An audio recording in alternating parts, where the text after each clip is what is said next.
G'day you mob, Pete here, and this is another episode of Aussie English, the number one place for anyone and everyone wanting to learn Australian English. So today I have a Goss episode for you where I sit down with my old man, my father, Ian Smissen, and we talk about the week's news, whether locally down under here in Australia or non-locally overseas in other parts of the world. Okay, and we sometimes also talk about whatever comes to mind, right? If we can think of something interesting to share with you guys related to us or Australia, we also talk about that in the Goss. So these episodes are specifically designed to try and give you content about many different topics where we're obviously speaking in English and there are multiple people having a natural and spontaneous conversation in English. So it is particularly good to improve your listening skills. In order to complement that though, I really recommend that you join the podcast membership or the academy membership at aussieenglish.com.au, where you will get access to the full transcripts of these episodes, the PDFs, the downloads, and you can also use the online PDF reader to read and listen at the same time. Okay, so if you really want to improve your listening skills fast, get the transcript, listen and read at the same time, keep practicing, and that is the quickest way to level up your English. Anyway, I've been rabbiting on a bit. I've been talking a bit. Let's just get into this episode, guys. Smack the bird, and let's get into it.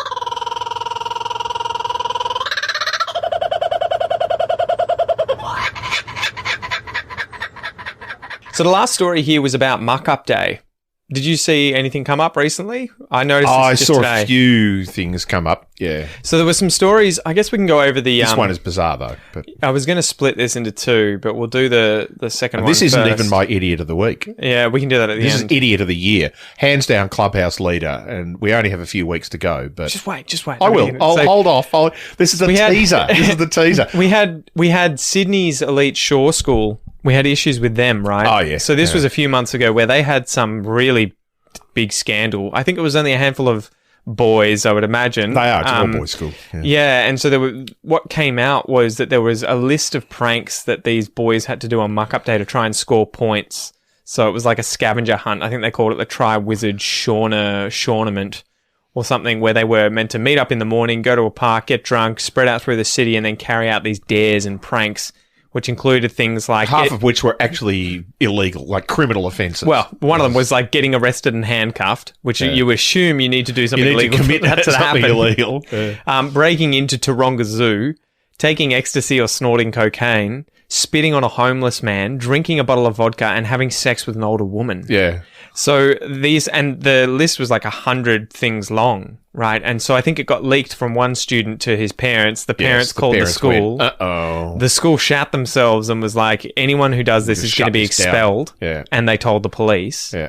And so it was a big scandal in the news. But then I think only today this story came out where Malakuta College has been investigated after a sex doll was found or reported. I think someone took a photo on the school campus. And so Victorian education officials are investigating after primary school children saw teachers and older students... should say Malakuta College is a P to 12 school, so it's got 4-year-olds to 18-year-olds at the school. And this sort of highlights some of the problems there. Yeah. So the older students and teachers were seen with an inflatable sex doll during Muck Up Day celebrations.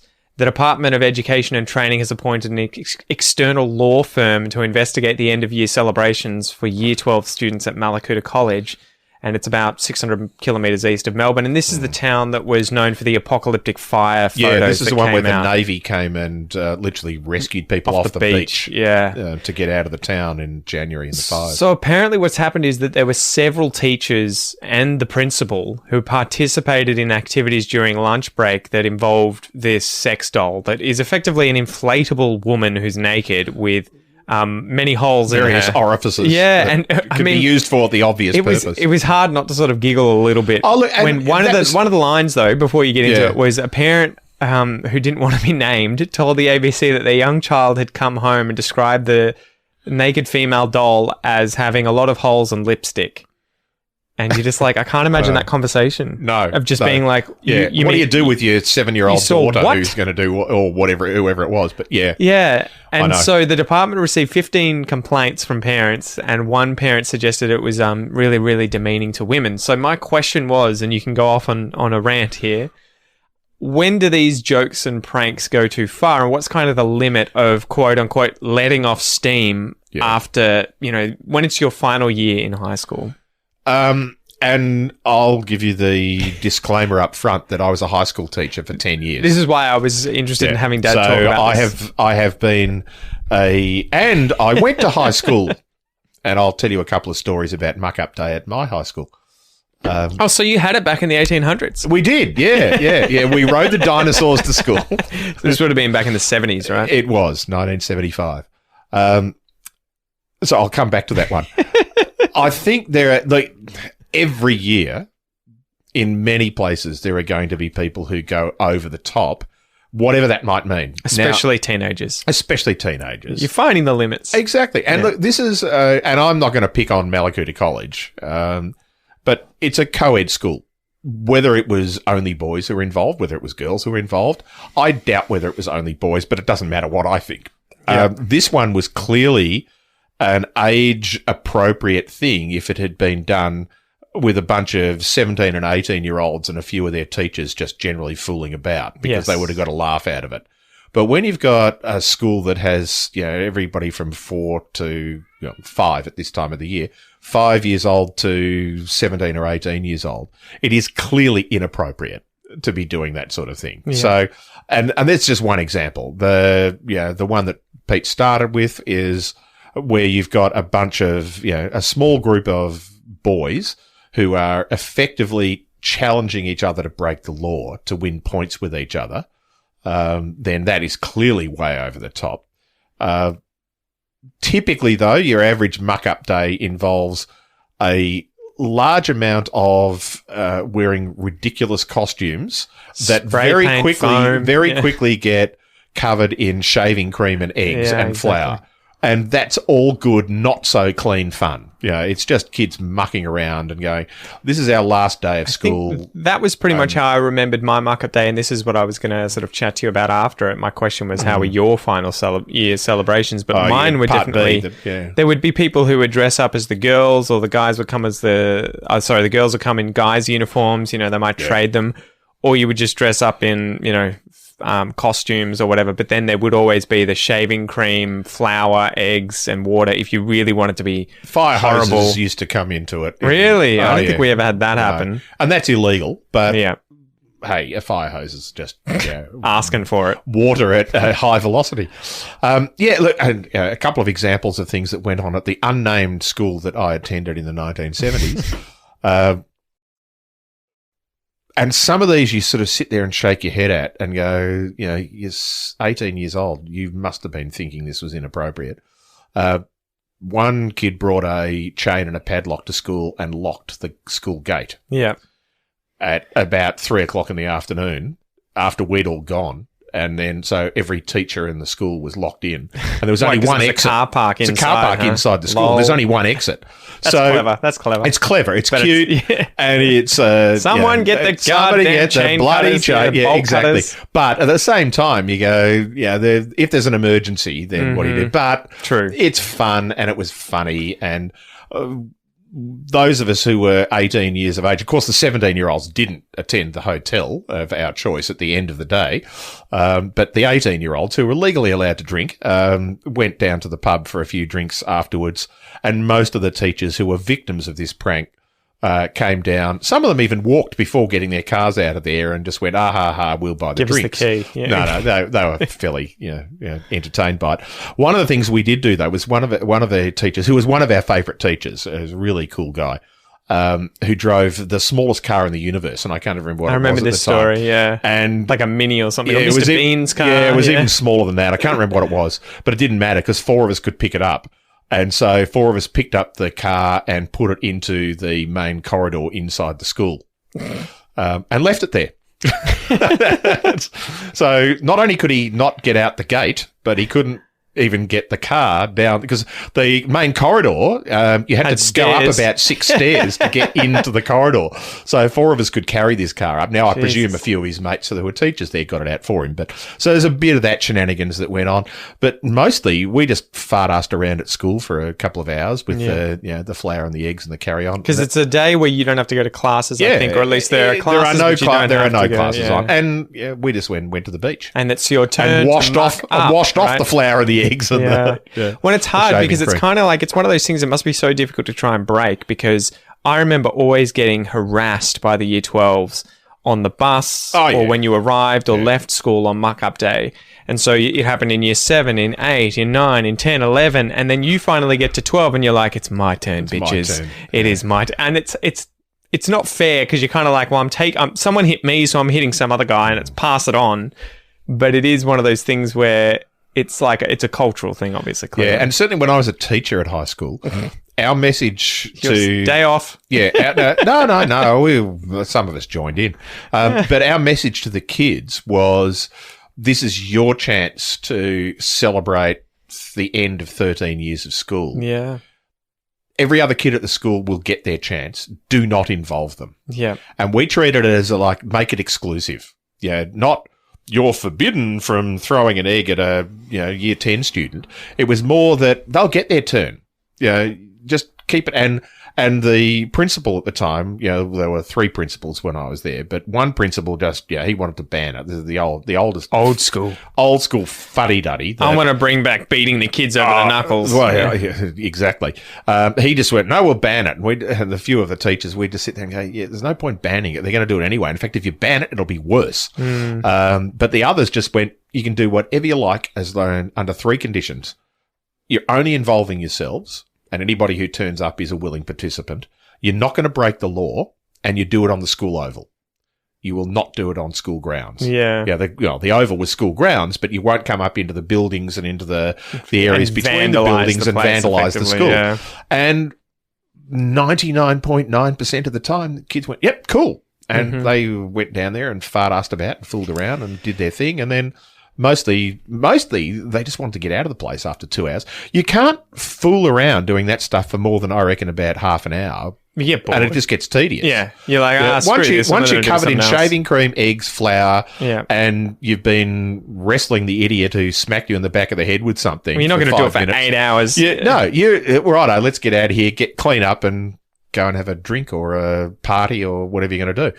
So that was my experience as both a teacher and a student, and I think most of the time that's what happens. There are going to be the occasional idiots who deliberately do something wrong, and then there is always the practical jokes. And you will know this from experience that I'm not a fan of practical jokes. I don't play practical jokes on people, and unless it's your old teacher in a car. Yeah, but that was a mild practical joke. This is mildly inconvenient. Yeah, exactly. Where are 3 of my friends? With 3 of my friends, and I wasn't the ringleader. I just followed. And of course, the other 3 would say they weren't the ringleader either. Somebody came up with the idea who was probably not one of the 4 of us who picked the car up and moved into the corridor. Yeah. But I'm not a fan of practical jokes because practical jokes will always go too far. And whereas if you are a willing participant, if you're in the school principal has said you can go down to the school oval and you can do whatever you like as long as it's consented and it's not illegal, then anybody who turns up on the school oval at 9:00 in the morning on that day knows what they're going to get. They're a willing participant. But it's the ones that aren't the willing participants that effectively practical jokes for me is just another word for bullying. And so I think you've got to draw that limit, and a lot of times it doesn't. Well, there was someone here endeth the rant. There was someone who ended up in a lot of hot water recently in Australia, who was the sort of social media prankster, and there's a group of guys that were always pulling pranks on one another. And I think the prank that got him into hot water was that his friend went away on a holiday, and then when he came back, found that everything in his apartment had been sold. And it got the news, and that was when I think everyone was like, dude, too far. Yeah. Because he was like, where are my high school photos? Yeah. Where are all these personal things? And the guys were like, that's part of the joke. And he was like, it's no longer a joke. Yeah. But again, it's hard because, I mean, in that sort of thing to feel sorry for the guy, you do. But at the same time, you're like, dude, you were involved in so many of these other jokes. Oh, yeah. So, you know. And look, my favourite one of these, which was a a wedding practical joke. This was the Bucks party practical joke and I wasn't involved, and I actually never even knew the person. This is a second-hand story, which I'm told is true. And even if it's apocryphal, it's such a good story, it doesn't matter. There's a guy who had his Bucks party the night before his wedding. Never do that. And you don't want to show up to your wedding wasted. Exactly. Oh my God. And cut a long story short, he and his mates had been out drinking and generally fooling around. And he lived in Melbourne, and he woke up the next morning in an airport in Queensland. And he had no idea how he got there. And he was naked. And he had his underwear on, but that was all. I can't imagine you'd be able to do that today. They would no way they would let you onto a plane, right? Unless you were the pilot and you snuck him into the cockpit. Exactly. There's no way. This is in the 70s. There's no way that you could do this now. However, the punchline is he was left to sit there in the airport for a while, pondering his future, trying to, because this is before mobile phones or any of those things, because he had no money, he had nothing. How do I get on Facebook again? Wait 30 years. How do I find a phone that I don't have to put money in, and call my soon-to-be wife, maybe, if she will accept me still, to tell her that there's no way I'm going to make the wedding because I'm in Brisbane. And dude, too far. Too far. However, the punchline is the person who rescued him was his soon-to-be wife, who said, "Aha, gotcha." Oh, really? Our wedding is actually in 2 weeks' time. We're going on our honeymoon before the wedding. And the reason I did this is because I knew your asshole friends would pull something like this, so I joined in. Yeah. Jesus. And so he did. He was the only person who knew can't that. Beat him, join him. Right? Exactly. He was the only person who didn't know that his wedding was in 2 weeks' time. So they went off on their honeymoon in Queensland and then came home and got married. So, short story: be the one who organises the wedding date. Yeah, exactly. So. What I was going to ask you: do you think that social media has made things worse in terms of Muck Up Day and schoolies and this? Yeah, kind of- look, I think social media has made a lot of things worse, and we've had these rants before. But I think from the point of view of the practical joke and the things getting out of hand. Because to pause you there, originally I would have thought, the practical joke is kind of like, okay, I'm trying to do a joke with a small group of friends, lol. Now it's videoed and goes to a wider audience so that you have a thirst to try and get That's right. and go crazier and crazier and crazier. But also, it gets you to go further and further and further and do things that you would not necessarily have ever done. Because there's that. It's like chasing a drug. So there's right? There's the post-event social media thing, which just drives people to be more ridiculous because they'll get more hits and more shares and so on. And it's never gone. No, it's there forever. So that's the thing too, right? And You've humiliated someone and it's permanently on the internet. And that's right. This person in 5 years' time is going to be applying for a job somewhere. And here's a video of him getting urinated Ian on. Smissen and go, oh. No, we'll pass up on him. No, we'll pass on him. Yeah. And look, I think the other side, the pre-event social media issue that I have, is that things get out of hand before they've even happened. Is that all you need to do is go, hey, Pete, I've got this gag we can play on somebody. Yeah, let's turn up tomorrow at the pub and blah, blah, blah. And you go, oh, yeah, I'll share that with a couple of my mates. Well, I need a couple of supporters. They share it with 5 people. They share it with 20 people. All of a sudden you get 200 people who turn up and it's a riot, literally. Trashing the house. Yeah.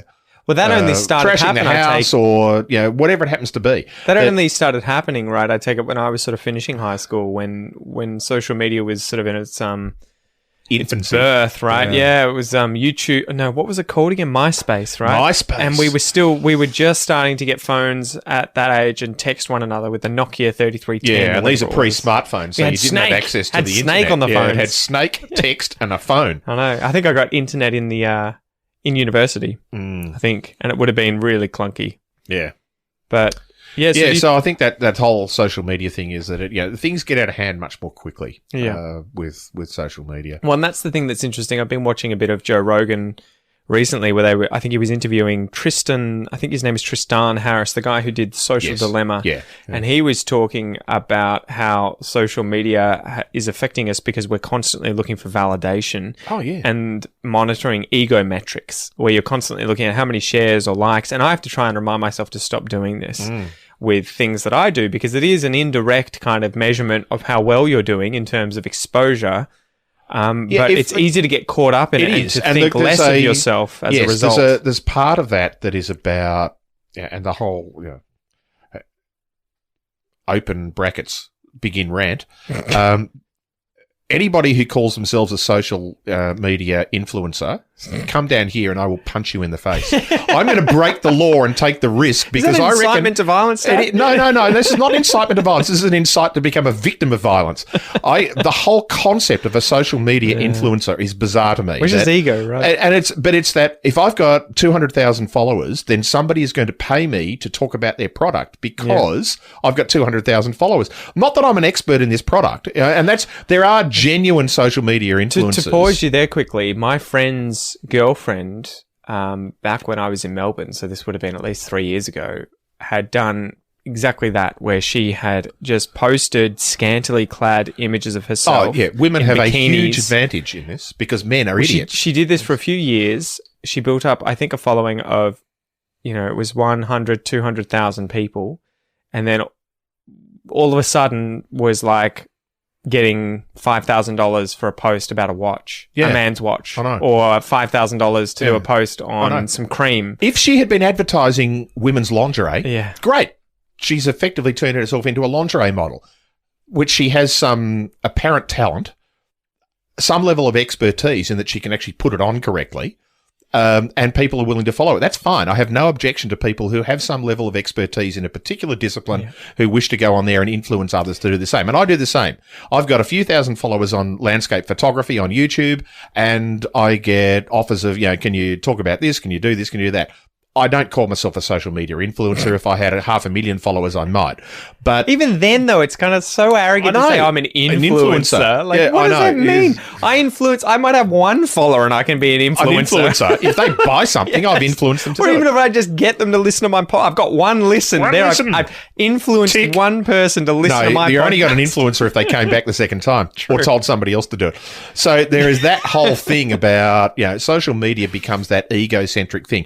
I think if you're in the business of social media for some financial purpose, then the ego thing sort of goes away. Yeah, there's an element of ego in there that allows you to do it in the first place. But if I were in that business, I go, I've had 100,000 hits today. I'm interested in that because I'm making thousands of dollars out of that. Well, I want the post to do well. I guess at the bottom rung, it's kind of like ego-wise. I want to know that I put something out there that did well. Above that, I want to know that I put something out there that helped people or interested them or put a smile on their face or whatever. Sorry to interrupt you there. Above that, it's money. Yeah, but in all of those cases, there is an external motivation for you to do this. Yeah, it's not just it's not just like yes, I'm a semi-professional landscape and wildlife photographer.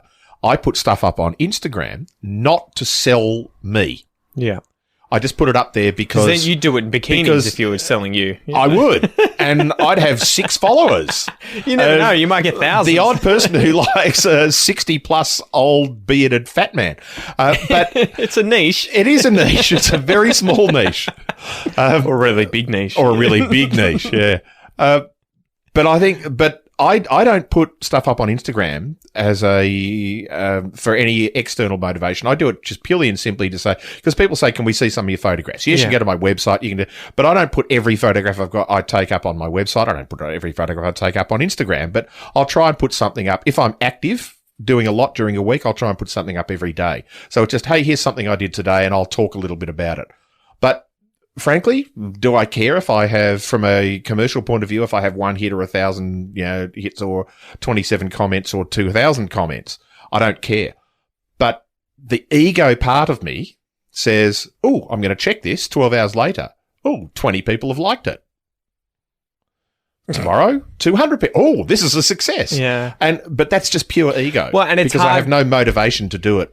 For any other reason. That's the way you want to be, where you're not doing it because you want to get more attention. I guess you're more just like, oh, yeah, cool, that was interesting. Yeah. But I think it's very difficult. There are people, and Joe Rogan was talking about how people sort of lean in to something. He was saying that with some of the comedians that he knows, they suddenly become right-wing comedians where that's all they talk about and make jokes about. And it's kind of like that,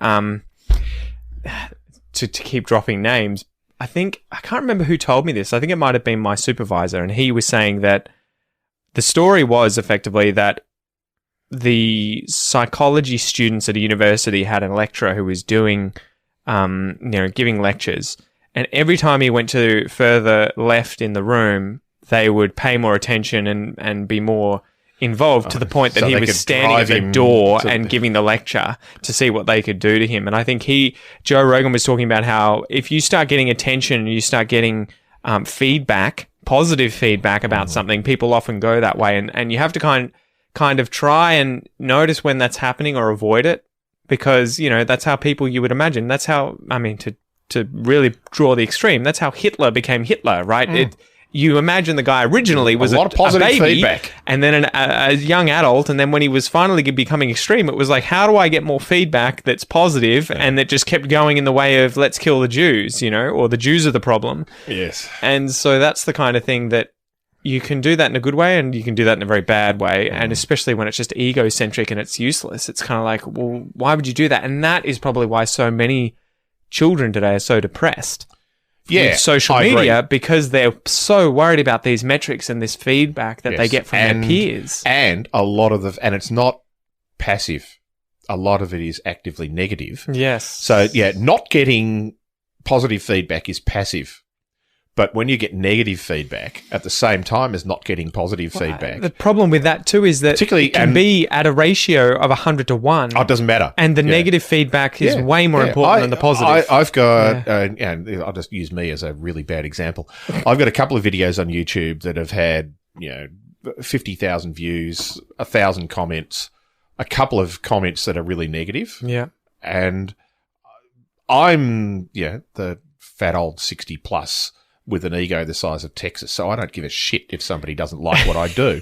But I sit there and imagine, go, if this is somebody who's new to this business and comes along and they're trying and they get 1,000 people going, yay, thumbs up, like, and 2 people going, this is crap, why didn't you do such and such? What's that going to do to them personally and professionally? Now, if you take away that as a professional thing, what's this going to do to a 13 or 14-year-old girl who's put up a photo of herself? Who's got issues about herself. She's put up a photo and go, oh, you fat bitch, get off the, what are you doing on... Well, that's the sad thing too, right? Becomes children don't... terrible. And I was the same. I was horrible as a young teenager. You don't understand the degree to which your words and everything harm other people, because obviously you're a child, you're still learning about this stuff, and then later on in life you're just like, Jesus Christ, that's why you don't see adults walking around calling people horrible names in the street. No. Well, you develop empathy by being the victim yourself. Yeah, exactly. Anyway, interesting chat, Dad. Interesting chat. Went off on many tangents. We do. So I can't even remember. Yeah, Schoolies and Muck Up Day. To finish up, I wanted to define Muck Up Day. So Australian slang for the last day of school before the annual examinations, marked by practical jokes and other student pranks. He's reading this. Where's the authority for this? Who knows? Probably Urban Dictionary or something. Yeah. This is on my Word document. Right. And then Schoolies, or Schoolies Week. This was the best. Which has been cancelled this year. Yeah. Has it? In most places because of COVID. So obviously. I did Schoolies, but Schoolies, and I never knew it was Schoolies. We didn't. I probably did know it was Schoolies Week when we were kids. But it's a 3-week graduation festival celebrated by Year 12 students, school leavers, after exams, from every corner of Australia. So you effectively go away on could be a few days to a week with a few of your mates.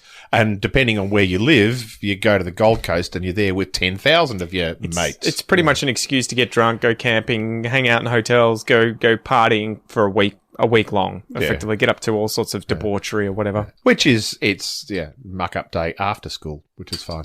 So that's our kind of I guess it's our version of, the coming of age stuff in America, where they go to Cancun or whatever it is, the spring break. Spring break, which is different because it's not end of school, but... Yeah, it's our version of that. Anyway...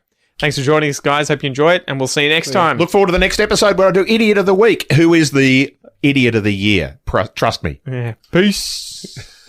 Alrighty, you mob. Thank you so much for listening to or watching this episode of The Goss. If you would like to watch the video, if you're currently listening to it and not watching it, you can do so on the Aussie English TV channel on YouTube. This is different from the main channel. You'll be able to subscribe to that. Just search Aussie English TV on YouTube. And if you're watching this and not listening to it, you can check this episode out also on the Aussie English podcast, which you can find via my free Aussie English podcast application on both Android and iPhone. You can download that for free, or you can find it via any other good podcast app that you've got on your phone. Spotify, podcasts from iTunes, Stitcher, whatever it is. I'm your host, Pete. Thank you so much for joining me. I hope you have a ripper of a day, and I will see you next time. Peace!